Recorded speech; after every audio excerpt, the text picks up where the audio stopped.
Bismillahirrahmanirrahim. Alhamdulillah. Wassalatu wassalamu ala Rasulillah wa ala alihi wa sahbihi wa wala. Asyhadu an la ilaha illallah wahdahu la syarika lahu wa asyhadu anna Muhammadan abduhu wa rasuluh.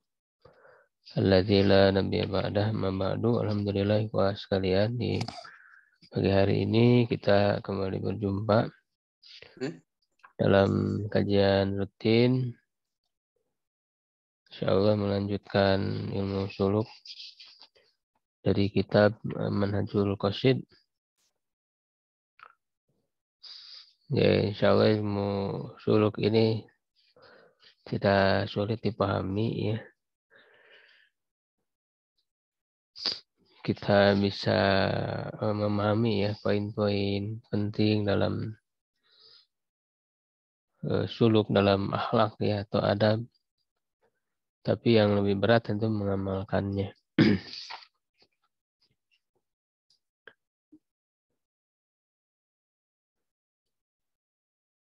Kita masih di pembahasan tentang rukun ibadat ya. Seperempat dari ibadah.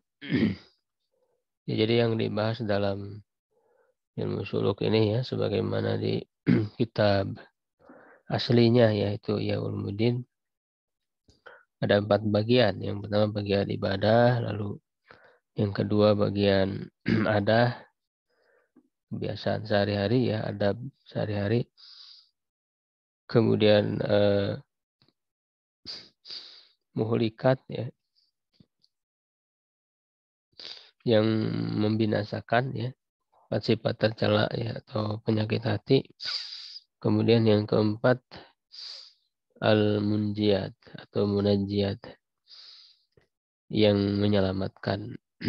Jadi makom-makom apa yang bisa menyelamatkan orang.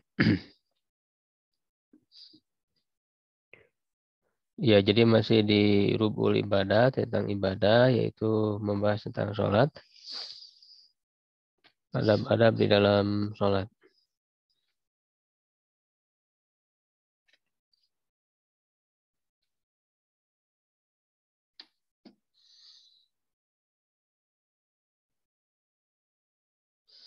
Terakhir tentang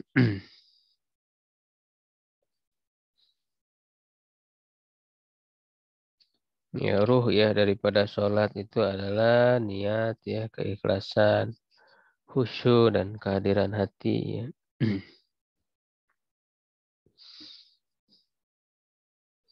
Jadi yang bagian akhir dari paragraf ini ada sedikit koreksi ya dari pembahasan sebelumnya. Li'anna hudurul qalbi fi awaliha yansahibu hukmuhu ala baqiha. Karena kehadiran hati di awalnya, ini kata yansahibu belum diterjemahkan secara apa namanya, secara tuntas. Kalau secara bahasa memang insahaba yansahib itu mundur. Tetapi di sini maksudnya adalah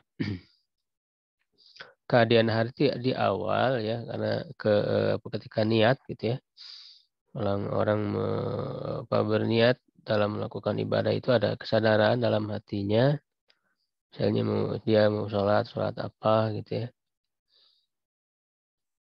Nah itu hukumnya berlaku ya. Jadi yang sahibu ini jadi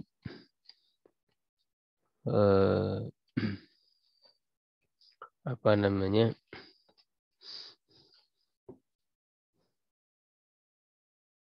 menurun ya ataupun berlanjut gitu ya, hukumnya itu kepada yang sisanya. Jadi ketika seorang di awal ya niatnya dia ada kesadaran hati dalam hatinya, lalu kemudian di pertengahannya misalnya terlalaikan gitu ya, pikirannya teralihkan ya kepada yang lain gitu ya, nah maka sholatnya tetap sah. Yang penting tadi di awal ya niat, kesadaran hatinya ada, ya di pertengahan misalnya dia memikirkan yang lain gitu. Selama itu hanya di pikiran ya, tidak keluar di ucapan ya. Kalau keluar di ucapan ya minimal 2 huruf ya, maka itu bisa membatalkan sholatnya. Jadi kalau dalam pikiran itu tidak membatalkan, cuman secara pahala ya tentu berkurang ya, karena kurang kehusuan begitu. Nah, kemudian di sini dijelaskan wal ma'ani lati tatimmu biha ayatus sholati katsiro. Mana-mana yang dengannya sempurna hidupnya sholat. Ya, jadi tadi disebut ada ruh ya, sholat itu ada ruhnya, tidak hanya sebatas gerakan fisik. Ya, jadi hidup ya, sholat itu, nah itu banyak makna-maknanya. Nah, di sini ada 3 ya. Jadi makna kehusuan itu tercermin dalam 3 makna ini. Al makna awalu, makna yang pertama hudurul qalbi, kehadiran hati. Wa maknahu, maknanya an yafrigol qalba, ya dia mengosongkan hati min ghairi ma huwa mulabisun lahu. Ya dari yang selain ya apa yang sedang dia lakukan. Yaitu maksudnya ketika dia sholat ya, maka dia harus mengosongkan hati ini dari kesibukan kepada selain sholat. Ya, wasababu dzalika al-himmatu. Sebab kepada hal itu adalah himmah, tekad yang kuat. Jadi kalau kita ingin hati itu hadir ya di dalam sholat, ya maka harus diperkuat tekad kita, himmah kita diperkuat. Bahwa kita ini, bahkan ya sebelum melaksanakan sholat, sejak kita berangkat misalnya dari rumah ke masjid, ya itu sudah tertanam kuat tekad kita ingin sholat ya, ingin menghadap Allah dalam sholat itu. Ya, sehingga pada saat mulai masuk ke dalam sholat itu kita betul-betul hadir kesadaran itu. Fa innahu mata ahammaka amrun, karena ya kapan saja ya, atau kapan ada perkara yang membuatmu ya aham, maka ya membuatmu memberikan perhatian ya, atau mementingkannya, ya hadoro qalbuka daruratan, maka hatimu itu akan hadir ya secara otomatis. Ya, jadi kalau orang itu menganggap penting terhadap sesuatu, ya memperhatikan sesuatu, ya tentu hatinya atau kesadarannya itu akan muncul gitu. Ya.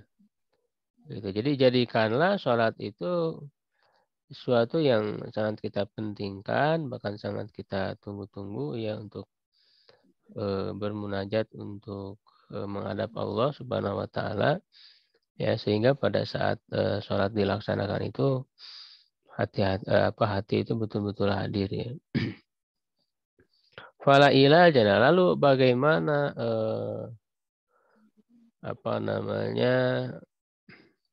obatnya ya, bagaimana untuk bisa memiliki tekad yang kuat itu, ya fala ilaja li ihdarihi, ya tidak ada obat ya untuk bisa menghadirkannya ya, menghadirkan hati kesadaran itu, illa ya sarful himmati ila sholati, itu memalingkan, yaitu mengarahkan tekad kita kepada sholat. Ya, jadi tidak hanya bergerak ya fisik kita ya melakukan sholat, tapi betul-betul ada tekad yang kuat ya, kita ingin menghadap Allah Subhanahu wa taala dalam sholat itu. Jadi perkuat tekadnya supaya ada kesadaran. Wan siraful himmati yaqwa wa yad'uhu. dan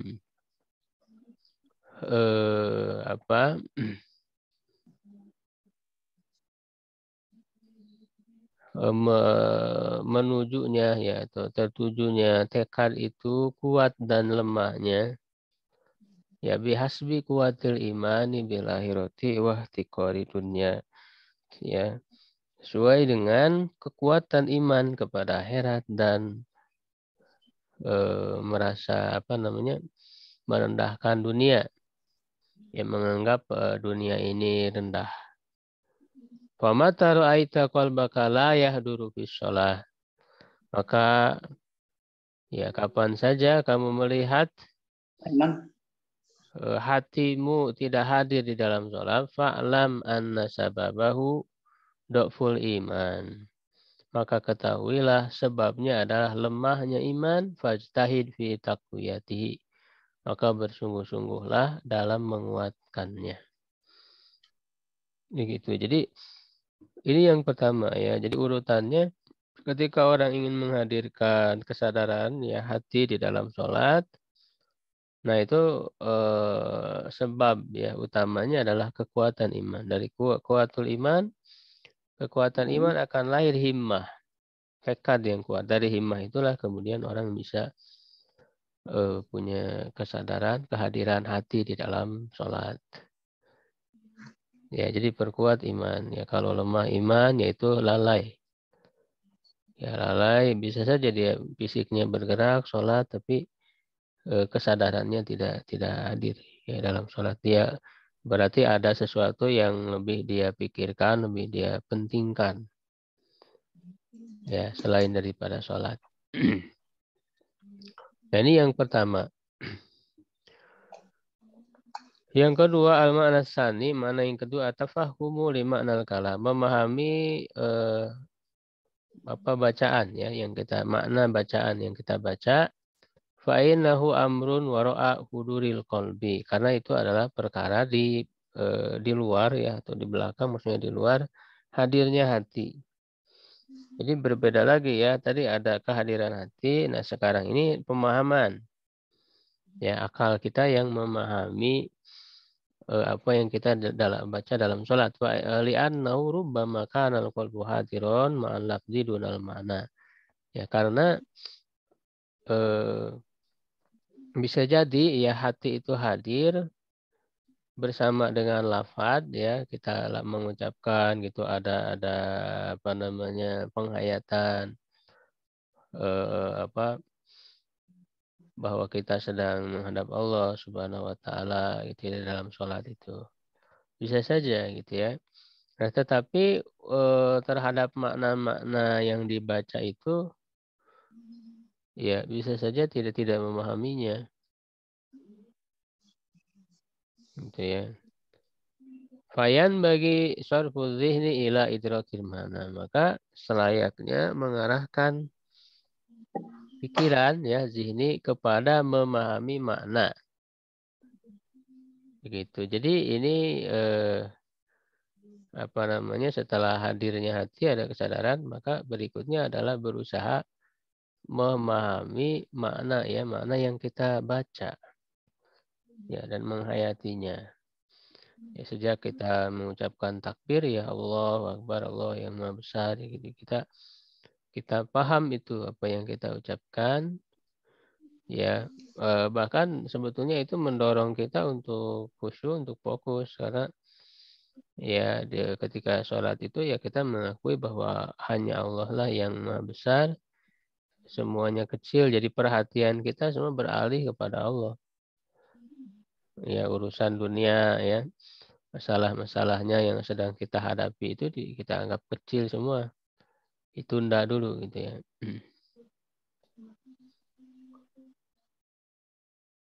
Nah, bagaimana caranya untuk bisa kita fokus ya di dalam memahami bacaan ya.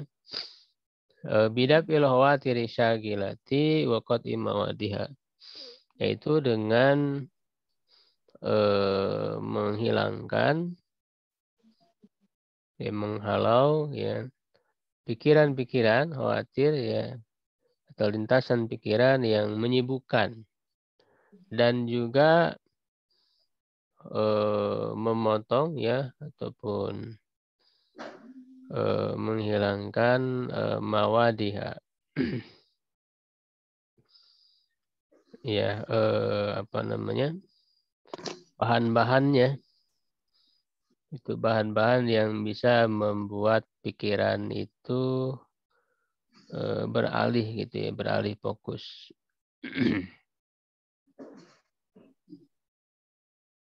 Wa innal mawada idza lam tanqati, karena ya bahan-bahan itu ya apabila tidak terputus, terhalangi, ya lam tansarif al khawatiru al khawatiru anha. Maka ya pikiran itu tidak akan berpaling darinya. Ya, nah maka inilah misalnya yang dilakukan oleh Rasulullah SAW untuk menjaga kehusuan itu kan ketika ada hal-hal yang mengganggu ya di hadapan beliau, misalnya ada apa namanya, penutup itu yang ada yang bergambar misalnya ya,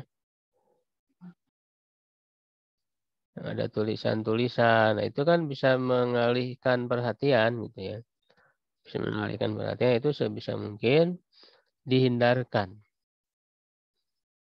ya. Maka ketika sholat misalnya tidak boleh kita memakai pakaian yang di belakangnya ada tulisan. Nanti orang di belakang itu jadi tidak khusyuk gitu ya. Jadi teralih perhatiannya membaca tulisan itu. Nah, itu sebisa mungkin dihindarkan, termasuk juga apa namanya, keributan ya, kebisingan di dalam masjid itu. Itu juga akan mempengaruhi orang untuk atau menghalangi orang untuk fokus memahami apa yang dia baca. Ya, dan juga berarti ini menuntut kita untuk mempelajari, ya mempelajari eh, kandungan makna ya yang kita baca dari mulai Al-Fatihah gitu. Berarti kita harus tahu, harus paham si kandungan Al-Fatihah. Ketika apa ayat per ayat itu dibaca itu kita paham isinya. Ya, kemudian juga surat-surat Al-Qur'an berarti kan mendorong kita untuk belajar ya, ayat Quran itu dipahami, dipelajari tafsirnya, sehingga ketika kita baca dalam sholat itu menghadirkan pemahaman. Nah ini sangat mempengaruhi kehusuan gitu. Kehusuan. Jadi kehusuan itu bukan hanya tadi bukan hanya hadirnya hati ya merasa diri hina di hadapan Allah, lalu misalnya mengingat Allah, tapi juga memahami apa yang kita baca. Karena kan bisa saja orang itu kelihatannya kayak khusyuk gitu, tapi sebenarnya dia nggak paham apa yang dibacakan, bisa saja. Ya, berarti ini menuntut kita untuk mempelajari isi kandungan ya. Fatihah, surat-surat yang kita baca, lalu kemudian bacaan-bacaan sholat, ya doa-doa yang kita baca di situ harus betul-betul dipahami. Karena itu mempengaruhi kehusuan. Al-makna salis, makna yang ketiga, ta'zimu, at-ta'zimu lillahi wal haibah. Mengagungkan Allah dan apa namanya, ada haibah, merasa apa namanya, ada dampak ya dalam diri kita, jadi betul-betul mengagungkan ya, ketika ada perasaan mengagungkan Allah, merasa apa namanya, haibah itu segan ya kalau sama manusia. Dan merasa takut ya kalau kepada Allah, ya merasa takut kepada Allah Subhanahu wa taala. Wa dzalika yatawalladu min syai'aini, dan hal itu lahir dari dua perkara, yaitu ma'rifatu jalalillahi ta'ala wa azamatihi, mengetahui ya kemuliaan atau kemuliaan Allah Subhanahu wa taala dan keagungannya. Itu berarti ini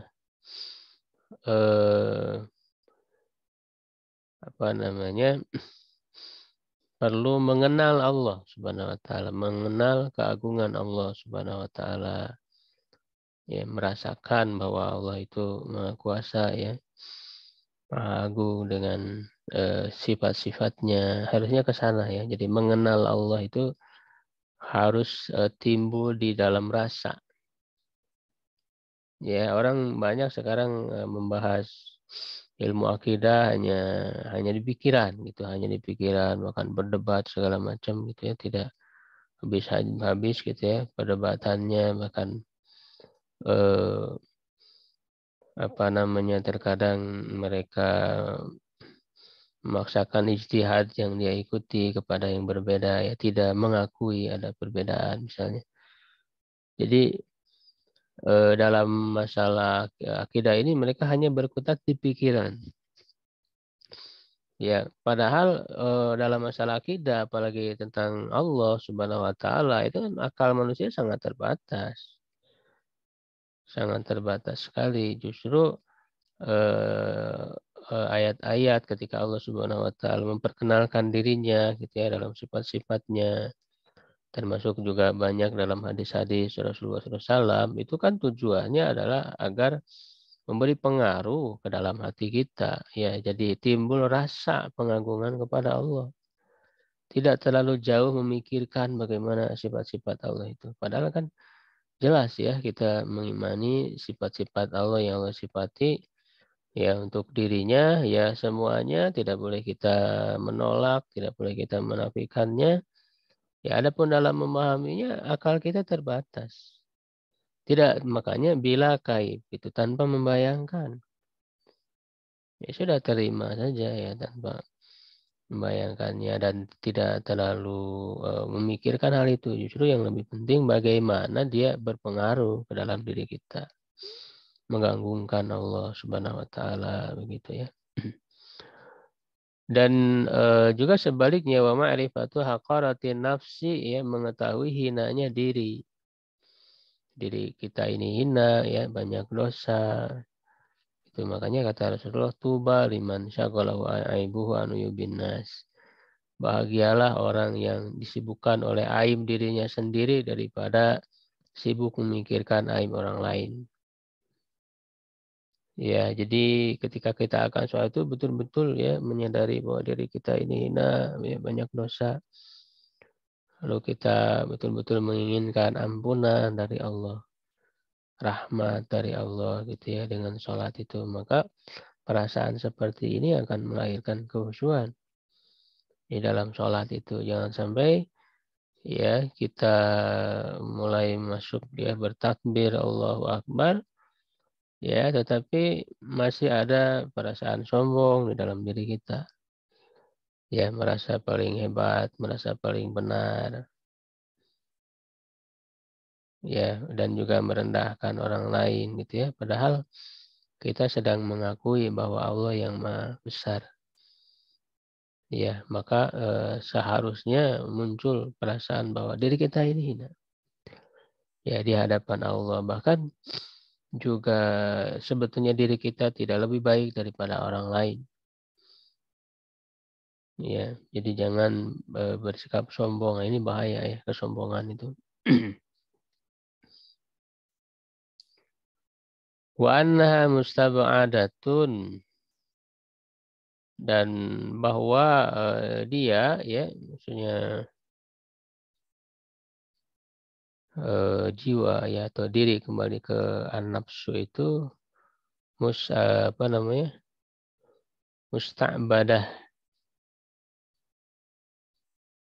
Musta'badah itu dia hanyalah seorang hamba, ya.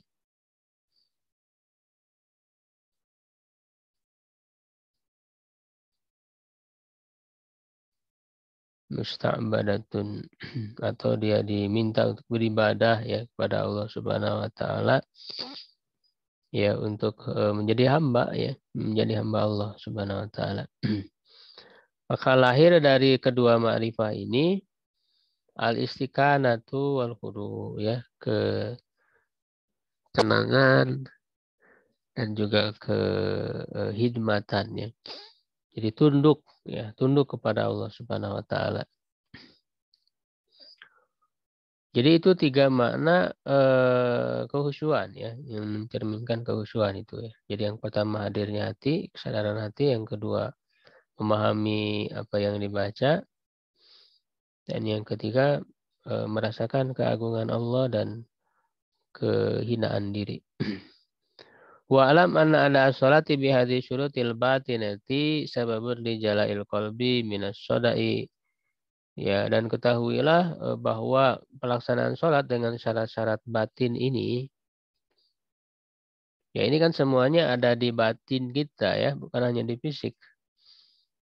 Itu hadirnya hati, memahami, itu semuanya ada di dalam batin. Ya, dan merasakan keagungan Allah gitu ya, itu semua ada di batin. Jadi dengan syarat-syarat batin ini adalah sebab untuk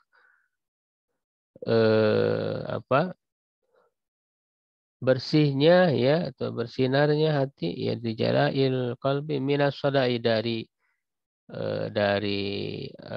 karat ya, dari karatan gitu ya hatinya. Dan wahusuli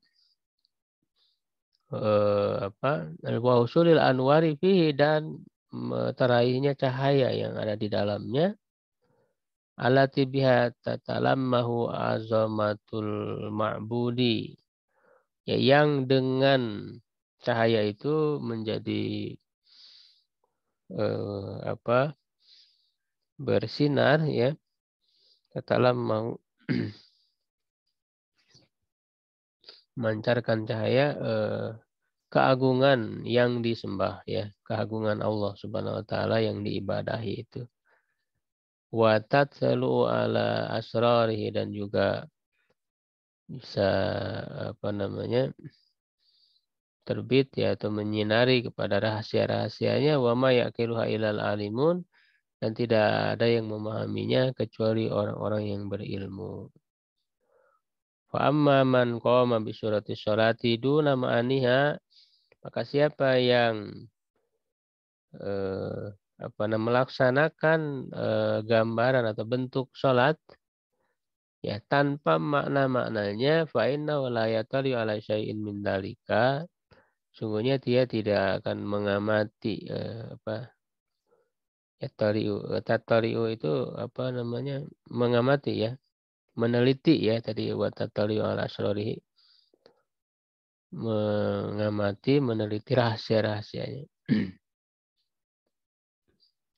Jadi orang yang hanya melaksanakan sholat dengan bentuk fisiknya saja gitu ya, tanpa ada makna ya di dalamnya ya, dia tidak akan mengamati hal itu ya sedikit pun. Fa'innahu la yatala syai'in min dzalik, ya, karena dia hanya digerakkan fisik, tidak memperhatikan kepada ruhnya.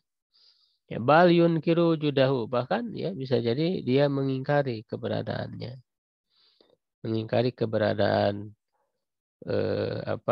batin tadi itu, ruh ya, di dalam sholat. Gitu ya. Jadi ini harus betul-betul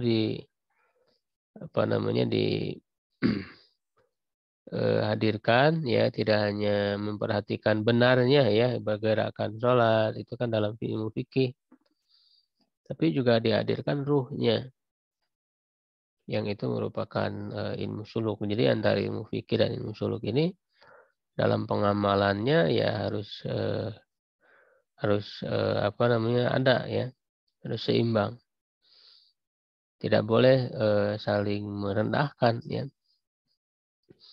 Itu karena ya, ilmu fikih itu adalah berarti kan mengikuti petunjuk Allah, aturan-aturan Allah dalam ibadah ya. Tidak bisa kita seenaknya dalam ibadah, tidak sesuai dengan syariat. Ya, karena ada orang yang sibuk dengan ilmu suluk, ilmu batin ya, tasawuf, tapi tidak memperhatikan ilmu fikih, akhirnya tersesat. Itu dipalingkan oleh setan gitu ya, bukannya sampai kepada Allah tapi sampai kepada setan. Ya, karena untuk bisa selamat benar dalam ibadah ya tidak ada jalan lain kecuali mengikuti jalan Allah yang telah Allah jelaskan di dalam syariatnya. Ya, dan suluk juga ya tentu termasuk syariat. Ya. Nah, kemudian berikutnya ya masih dalam kaitannya dengan sholat, itu sholat Jumat ini secara khusus bagaimana adab-adabnya ya. Adabun tata'allaqu bi sholatil Jumu'ah wa yaumul Jumu'ah wa apa wa yaumi gitu ya. Ini atopnya ke bi sholati ya, kepada sholati. Adab-adab yang berkaitan dengan sholat Jumat dan hari Jumat wahia katsira itu banyak sekali. Ahaduha ya yang pertama di sini diberikan poin-poin ya adab yang perlu diperhatikan dalam pada Jumat, sunnah-sunnahnya ya. Ayasta'idda laha bitanzifi wa ghasli siyabi, bersiap-siap kepada Jumat itu dengan bersih-bersih ya dan mencuci baju gitu ya, dan disunahkan tentu memakai baju putih dan bersih gitu ya, putih dan bersih ya saat Jumat itu ya, walaupun tidak baru ya, walaupun tidak baru yang penting bersih ya, baju lama dan putih bersih ya. Beda dengan sholat Id ya, kalau sholat Id itu lebih diutamakan baru walaupun tidak putih kalau sholat Id itu. Kalau sholat Jumat putih ya, bersih meskipun tidak baru.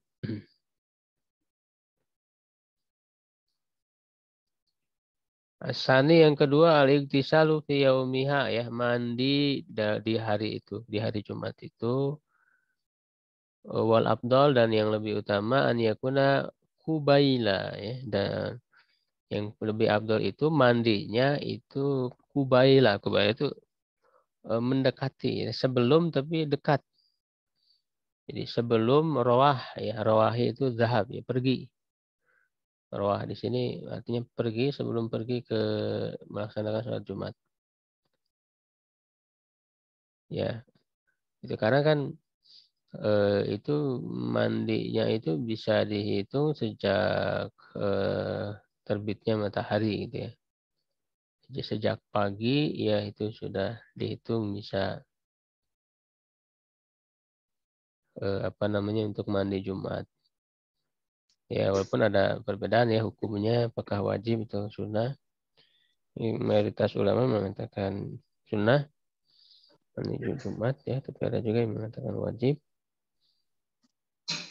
Karena memang dalam redaksi hadisnya kan Ghuslu yaumil jum'ati wajibun kan gitu, wajib. Tapi wajib di situ tentu belum menjadi istilah dalam ilmu fikih ya. Tapi dari sisi bahasa, cuma dari sisi bahasa Arab juga memang kuat. Kata wajibun itu menunjukkan kepada keharusan. Jadi sangat ditekankan, walaupun tidak wajib itu sunnahnya sunnah makadah ditekankan untuk mandi. Ya, dan lebih utama tadi mendekati sebelum berangkat. Karena kan kalau terlalu jauh waktunya, ya, nah itu Jam kan 10 jadi misalnya. hilang lagi itunya wanginya gitu ya. Jam Ataupun 10 mungkin misalnya. iya Pak, kering udah banyak keringat lagi gitu kan, bau lagi badannya. Asalis yang ketiga atazinu tazayyunu ya, ianya satu ini. Tazayyunu bitanzifil badan ya.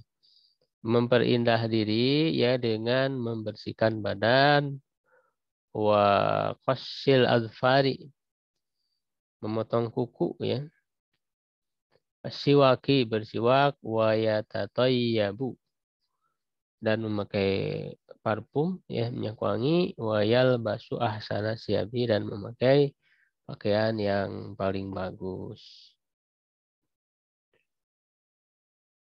Ar-rabi'u yang keempat at-tabkiru ilaiha masyian, yaitu datang lebih dulu. Tabkir, mubakiron ya. Datang lebih awal ya, datang lebih awal kepadanya dalam keadaan berjalan. Ya kalau dekat ya berjalan ya, kalau jauh ya pakai kendaraan. Wa yan bagi lisai ilal jami'i an yamsya. Dan selayaknya bagi orang yang apa namanya menuju ke sholat Jumat itu ya untuk berjalan dengan tenang dan khusyuk ya, jangan terburu-buru, tergesa-gesa. Karena kan ada hadis ya, kalau mau menuju kepada sholat ya kita diharapkan tenang, apa namanya tumak ninah, tidak tergesa-gesa. Karena nanti kalau tergesa-gesa kan jadi ngos-ngosan gitu ya. Nanti ketika dalam sholat itu jadi malah terganggu gitu ya, dengan merasa lelah, capek gitu. Jadi harus ada ketenangan ya di dalam. Tapi ketenangan bukan berarti jadi lalai, jadi leha-leha, jadi lelet gitu ya, jadi lambat. Tidak ya, tetap kita berjalan juga biasa saja seperti halnya kita berjalan biasa. Ya dan tentu kan dalam berjalan gitu tidak terlalu apa namanya lelet gitu, lambat, lunglai. Tapi kan apa kita harus bersegera juga gitu dalam berjalan tuh. Seperti halnya biasa kita berjalan biasa. Ya, itunya tidak terburu-buru. Ya, dalam berjalan juga kan tentu tidak apa yang dibiasakan gitu. Dalam jalan biasa itu jadi lelet, lama. Ya, orang beriman harus bersegera menuju kebaikan. Gitu ya. Nah, kemudian yang kelima alla yatahatta riqaban nas, jangan melangkahi leher leher manusia, leher orang. Jadi dia dapat tempat duduk di mana, jangan kemudian melangkahi orang-orang itu. Jadi tidak sopan ya kepada orang lain. Wala yufarriqu bainasnaini, jangan memisahkan di antara dua orang. Jadi dua orang ya sedang apa namanya rapat misalnya di situ. Lalu kita pisahkan ya, kita duduk di tengah-tengahnya. Itu. Jadi jangan, ini juga kaitannya di dalam majelis ya, betul-betul diatur ya adab-adabnya agar tidak mengganggu orang lain, tidak menyakiti ya hati orang lain. Jadi Islam ini sangat indah ya kalau kita amalkan ya adab-adabnya. Ila an yara furjatan ya, kecuali kalau dia melihat ada celah yang kosong ya fayahoto ilaiha, maka fayatahoto ilaiha, maka dia bisa ya menuju ke situ. Jadi kalau misalnya di depan ya ada yang kosong ya silahkan, tapi tidak melangkahi gitu, melangkahi orang-orang.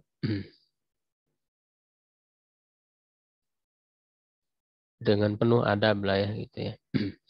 Asadisu yang keenam, Allah yang murah bayna yaday musalli ya, tidak melewat di depan orang sholat. Ini kan keras itu ya ancamannya. Dia berdiri selama 40 gitu ya, bisa 40 hari atau bahkan mungkin 40 tahun daripada harus melewati orang sholat. Ya, tidak boleh kita melewati di hadapan orang yang sedang sholat. Itu haram ya hukumnya. Karena di situ larangannya jelas. Begitu. Kecuali kita melewatnya di luar batas sujudnya. Maka ada sutra, ada penghalang. Sutra ya bisa pakai benda atau garis juga bisa ya menjadi sutra. Ada garisnya. Kita lewat itu di luar batasan itu ya boleh, di luar batasan dia, batasan sholatnya. Begitu, tidak di dalam batasannya. Yang ketujuh aniyat luba sofal awala, mencari ya sop pertama. Ya lebih utama ya, hadisnya itu kan jelas siapa yang datang di waktu pertama, ya artinya kan dia berada di sop awal. Itu seperti berkurban dengan apa? Unta ya. Di sop kedua ya, atau waktu yang kedua seperti berkurban dengan sapi ya. Ketiga seperti berkurban dengan kambing. Di waktu yang keempat, nah itu disebutkan seperti berkurban dengan ayam di waktu yang keempat itu. Ya, jadi maksudnya seperti menyembelih ayam ya. Walaupun kan dalam ibadah kurban kan tidak boleh ya dengan ayam, hanya 3 saja, unta, sapi dan kambing. Tapi itu untuk menunjukkan keutamaan gitu, keutamaan orang yang lebih awal datang untuk melaksanakan sholat Jumat. Ya, tapi datang lebih awal ya tentu dia untuk berzikir kepada Allah. Ya kan? Kan ayatnya kan ya ayyuhalladzina amanu idza nudiya lis-sholati min yaumil jumu'ah fas'au ila dzikrillah. Bersegera untuk zikir kepada Allah. Jadi datang lebih dulu itu betul-betul untuk zikir kepada Allah, untuk berdoa gitu ya, untuk beristighfar atau bahkan membaca zikir-zikir, untuk membaca Quran misalnya. Intinya zikir. Bukan untuk tidur. Kalau datang lebih awalnya untuk tidur ya gimana? Gitu ya. Yang ke-8 as-saminu an yusalliya. Bahkan yang lebih parah kan ketika dimulai khutbah Jumatnya sudah tidur ya. An yusalliya sunata ba'dal Jumu'ati, salat sunnah ya setelah salat Jumat. Itu kan jelas ya ada sunnahnya. At-tasi an yugori kebesaran syarifah, untuk memperhatikan waktu yang mulia ya alatif yaumil Jumu'ah, yang ada di dalam hari Jumat. Bihdoril qalbi, dengan menghadirkan hati, wal mulazamati dzikri, melazimkan zikir, wa tulifa fi hadisah, ada perbedaan pendapat para ulama dalam waktu ini kapan ya. Kopi afrodi Muslim, di dalam hadis-hadis khusus di dalam Muslim, riwayat Muslim min hadis Abi Musa radhiyallahu anhu ma baina an yajlis salimamu ila an tuqda as-shalah, dan di antara duduknya imam sampai dilakukannya sholat. Maksudnya waktu yang terbaik, yang paling mulia di waktu Jumat itu ya adalah antara ketika imam naik mimbar berkhutbah sampai selesai sholat. Waktu-waktu yang mulia. Justru kan kebanyakan umat Islam waktu-waktu mulia itu malah tidur kebanyakannya. Ya khutbah itu tidur ya.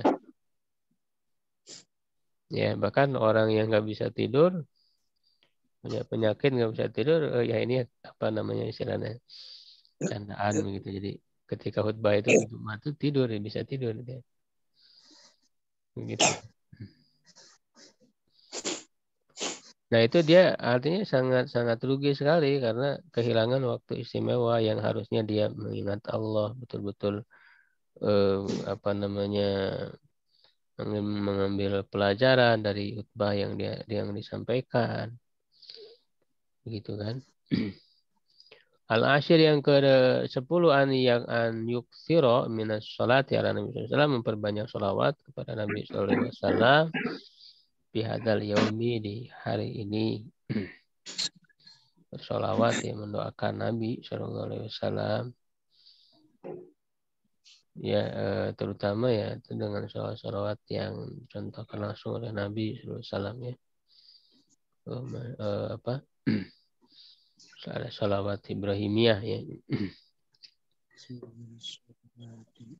Al-Hadi Asyar yang ke-11 an yaqra surat Al-Kahfi, membaca surat Al-Kahfi. Fakarja fil hadis anna man qara'a fi yaumil jumati aw lailatul jumati uqiya al-fitnah.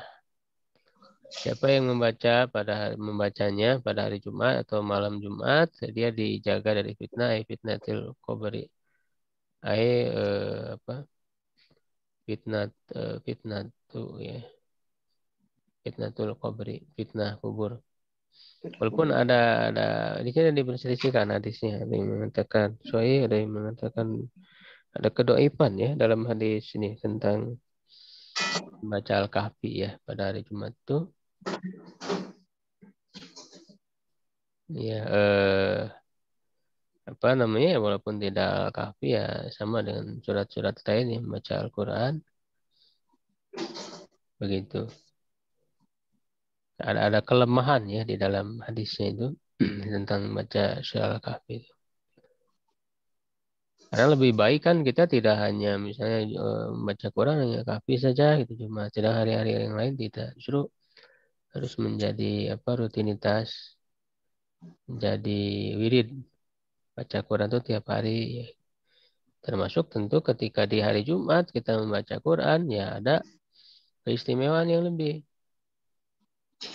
Ya, jadi untuk menentukan keistimewaan, kemuliaan-kemuliaan tertentu, itu kan tentu kita tidak bisa menentukannya sendiri, harus dari wahyu kan, wahyu yang disampaikan oleh Rasulullah SAW ya, untuk keutamaan tertentu. Kalau keutamaan secara umum ya kita meyakini gitu. Ya, kalau untuk keutamaan tertentu butuh kepada dalil yang sahih. Ya, kalau misalnya ada kedoifan, ya lebih baik tidak kita yakini. Ya, dalam keutamaan Al-Kahfi ini ada kedoifan dalam hadisnya. Ya, tidak disepakati, ya artinya kan ini zonnya bisa lemah gitu ya, sehingga eh, apa namanya untuk sampai kepada keyakinan itu masih apa namanya masih sulit gitu ya. Gitu. Jadi eh, kalau keutamaan hari Jumatnya sendiri ya tentu ada keutamaan dibanding hari-hari lain ya maka kita bisa baca Quran surat apa saja mau misalnya Al-Kahfi ya silakan gitu ya. Cuman kalau untuk memastikan nah ini kalau memastikan bahwa surat Al-Kahfi saja yang istimewa gitu ya. Nah ini untuk memastikan ini agak berat karena dalam hadisnya juga ada kelemahan. Apalagi misalnya Yasin itu nggak ada sama sekali ya apa namanya hadis yang sahih ya kepada hal itu ya walaupun itu menjadi tradisi ya tapi ya tradisi itu kan bukan ibadah kalau hanya kebiasaan begitu ya jadi untuk menentukan keutamaan-keutamaan tertentu itu butuh wahyu karena hanya Rasul yang tahu apalagi untuk menentukan pahala sekian-sekian begitu ya. Ya, jadi justru yang terbaik ya adalah orang membiasakan Al-Quran, punya wirid-wirid Al-Quran, semua ya dihotamkan Quran itu tidak hanya fokus ke salah satu surat saja,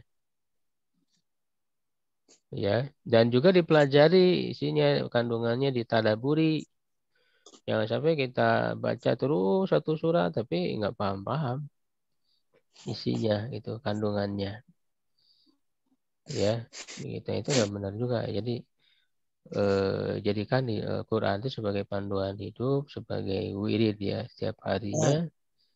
Nah, ketika kita membaca Quran, surat apa saja di hari Jumat, ya itu kan tentu ada keutamaan yang lebih karena ada keistimewaan hari Jumat dibanding yang lain.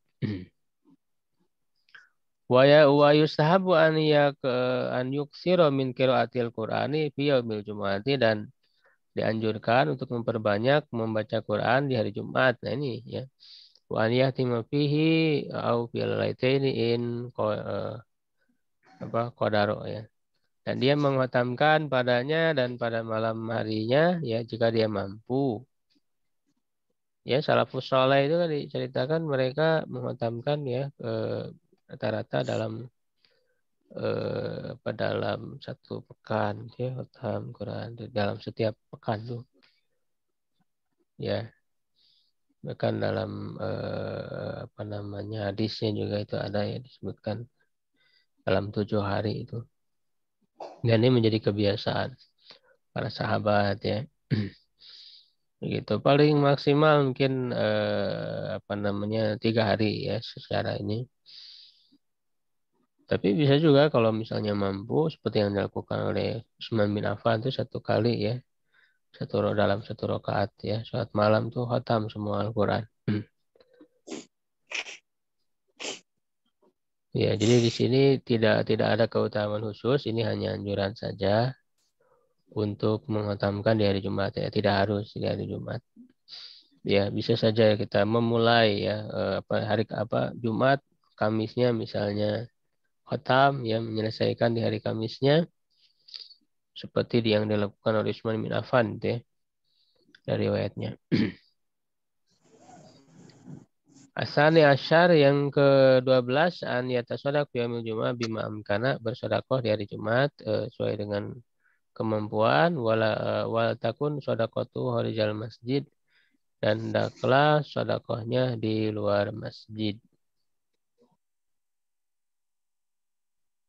Ini mungkin agar tidak mengganggu kehusuan ya.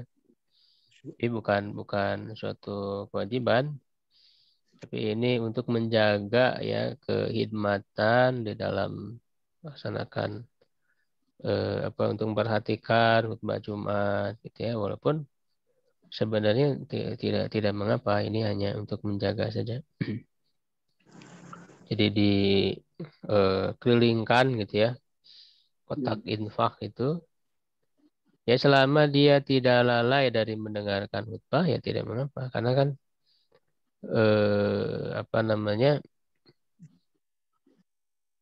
pada saat itu dia harus mendengarkan khutbah, tidak boleh terlalaikan oleh apapun ya, baik oleh tidur, oleh melamun, termasuk oleh misalnya terganggu oleh berjalannya kotak itu. Tapi itu sangat dilihat mana yang kemaslahatan yang lebih ini gitu ya. Kadang-kadang kan di sisi lain kita dianjurkan untuk bersedekah ya di hari Jumat karena hari yang istimewa, jadi ibadah yang dilakukan di hari Jumat juga jadi lebih istimewa ya, termasuk sedekah gitu ya. Di sisi lain kalau tidak dikelilingkan kan kadang mungkin mereka tidak menemukan kotaknya, sudah menemukan kotaknya. Ustaz, ini maksudnya kotaknya di luar masjid atau gimana? Iya, Kotak. bersedekahnya di luar masjid ya, berarti kan kotaknya di luar. Ya maksudnya supaya tidak terganggu dalam pelaksanaan sholat Jumatnya. Ya artinya mungkin sebelum masuk kan ada kotak ya, dia bersedekah dulu misalnya begitu. Bisa disiasati seperti itu.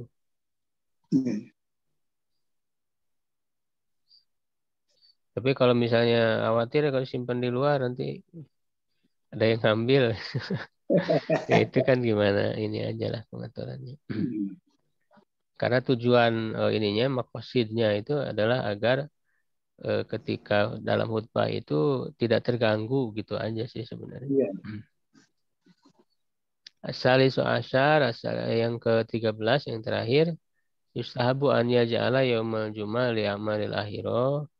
Dianjurkan menjadikan hari Jumat itu untuk amal-amal akhirat, yakuf wa yakufa ini atau ke an yaj'ala gitu ya. Mansub ya, dia menahan diri ya an jami asghali dunia, dari seluruh kesibukan dunia. Begitu. Jadi dianjurkan untuk Jumat fokus untuk ibadah, untuk akhirat. Jangan ada kesibukan dunia gitu. Memang lebih bagus liburnya hari Jumat gitu ya untuk fokus ibadah. Tapi di kita kan Jumat bekerja segala macam. Begitu. Walaupun ya tentu tidak menjadi kewajiban dan tidak haram gitu ya, tidak haram kita bekerja, melakukan pekerjaan di hari Jumat. Cuman ini untuk keutamaan, lebih keutamaan saja. Ya, orang bekerja di hari Jumat ya boleh saja, misalkan makanya kan di ayat tadi itu, di surat Jumu'ahnya juga kan, fasau ila dzikrillah wadzarul bai', dan tinggalkan perdagangan, artinya masih dibolehkan melakukan perdagangan di hari Jumat. Ya, ketika datang waktu Jumat, nah baru ditinggalkan, dihentikan. Artinya dari paginya dia bisa bekerja, gitu ya, berdagang. Ketika datang waktu Jumat, nah harus dihentikan semua kesibukan. Bukan hanya perdagangan saja, itu untuk golibnya, untuk biasanya. Ya, termasuk ya seluruh transaksi, seluruh pekerjaan ya harus ditinggalkan. Baik, ya sekalian, itu ya untuk pembahasan kita ya tentang rahasia-rahasia sholat, khususnya juga Jumat ya, sholat Jumat. Kalau ada yang ditanyakan, gitu. Mengenai itu transaksi pada saat waktu Jumat, misalnya yang warung yang jaga itu istri perempuan ya, Ted. Itu hukumnya gitu. Kalau istri nggak apa-apa kan, dia tidak ada kewajiban Jumat. Ini berarti transaksinya tidak diharamkan. Tidak haram. Karena kan haramnya itu lebih kepada orang ya yang punya kewajiban Jumat, lalu dia melakukan transaksi jual beli. Dia haram melakukan itu karena meninggalkan kewajiban. Sedangkan transaksinya sendiri yang lebih kuat, yaitu sah transaksinya. Ya. Walaupun misalnya laki-laki ketika sudah azan Jumat, dia masih transaksi jual beli, ya transaksinya sah, cuman dia berdosa. Orangnya itu berdosa. Ya, dapat berarti ya. Kalau perempuan kan tidak dikenai kewajiban Jumat. Iya. Jadi boleh dia melakukan transaksi. Menjaga Ustaz? warung. Cuman kan apa namanya? Jangan sampai yang belinya yang laki-laki. Dia wajib Jumat ya dia malah beli. Nah itu. Berarti kalau misalnya beli jangan laki-laki dilayani juga. kita ikut dosa. Iya. Ya. Kenapa dalam ayat itu saja cenderungnya hanya pedagang saja, suruh berhenti jual beli saja. Iya. Kalau nggak di ayat semua pegawai pekerjaan berhenti. Ya enggak tuh, kan karena apa namanya itu memberikan salah satu yang galibnya ya, yang dominannya orang bekerja ya. Memang pada saat ayat itu turun kan rata-rata pekerjaannya berdagang. Iya. Rata-rata ya, dan juga itu mengisyaratkan bahwa pedagang itu pekerjaan yang baik gitu ya. Oh ya, paling baik. Pekerjaan yang diutamakan. Iya, betul. Gitu. Jadi bukan berarti hanya khusus jual beli saja, itu disebutnya adalah tansis ya. Jadi menyebutkan secara khusus dalam nas, bukan tahsis ya, bukan penghususan. Itu sebagai bentuk apa namanya, contoh saja.